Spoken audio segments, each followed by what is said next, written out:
ছোট্ট একটি গ্রামে একটি ছোট্ট বাড়িতে দুজন স্বামী স্ত্রী বাস করত। প্রতিদিনের মতো তার সংসার প্রাত্যহিক জীবনে চলতো। প্রতিদিনের মতো গরুটা তো সকাল থেকে ডাকাডাকি করছে। গরুটা নিয়ে মাঠে দিয়ে এসো না, আমার তো অনেক কাজ। তারপর সেই চাষির বউ গরুটাকে নিয়ে মাঠে নিয়ে যাচ্ছে। আর বলতে বলতে যাচ্ছে, এ একা কাজ কত করব। শোন কালি, যেখানে দিয়ে আসবো সেখানে চুপচাপ করে ঘাস খাবি, কোনো জায়গায় যাবি না কিন্তু। আমি আবার তোকে নিয়ে আসবো। তারপর সেই গরুটিকে গাছতলায় দিয়ে আসলো এবং গরুটি সেখানে ঘাস খেতে শুরু করলো। তারপর সকাল গড়িয়ে যখন দুপুর হলো, কাজ করতে করতে অনেক বেলা হয়ে গেল, গরুটা এখনো আনা হলো না। লোকটাকে বললাম, তিনিও কাজ করছে, দেখি গরুটা একটু গিয়ে আনতে হবে। দেখি যাই, গরুটা নিয়ে আসি। অনেক দুপুর হয়ে গেল।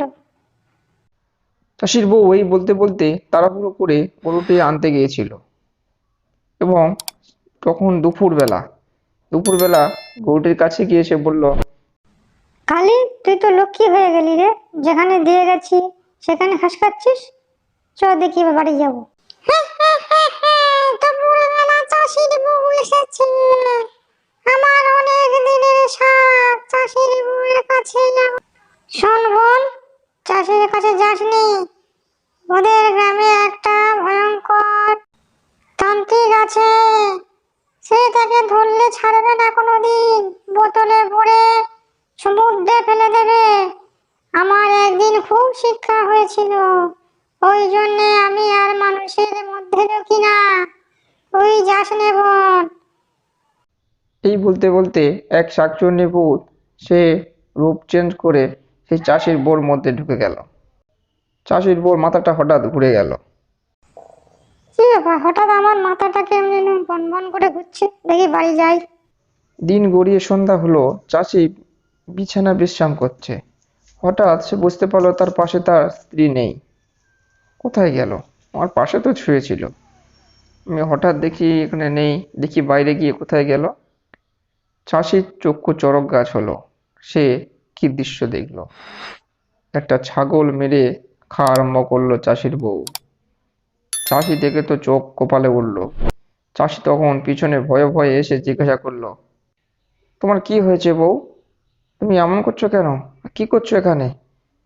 আমি তো বুঝতে পারছি না। তুমি ঘুমাতে ঘুমাতে একা উঠে এসে আর এইসব মোরা ছাগল, এইসব রক্ত, কি হচ্ছে এখানে?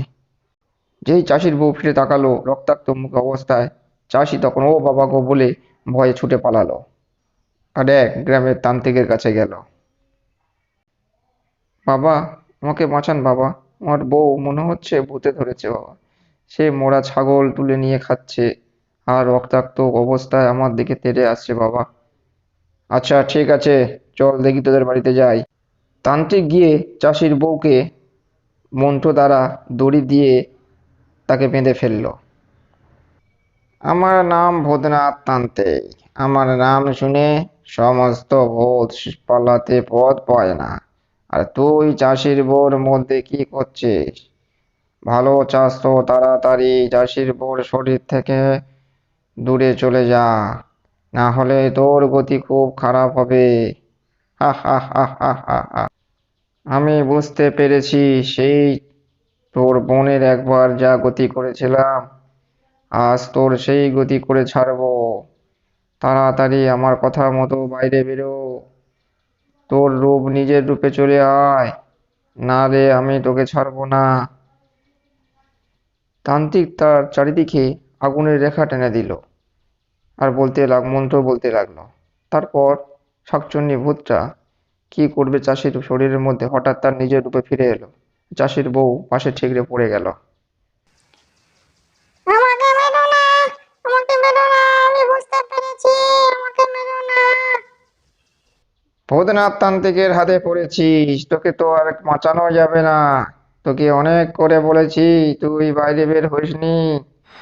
এইবার তুই মজাটা বোঝ, তোকে আর ছাড়বো না।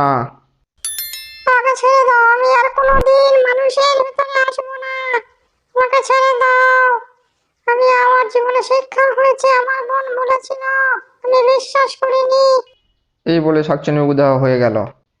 বউ, এখন কেমন লাগছে? ঠিক আছে তো? কাল যা কাণ্ড করলে!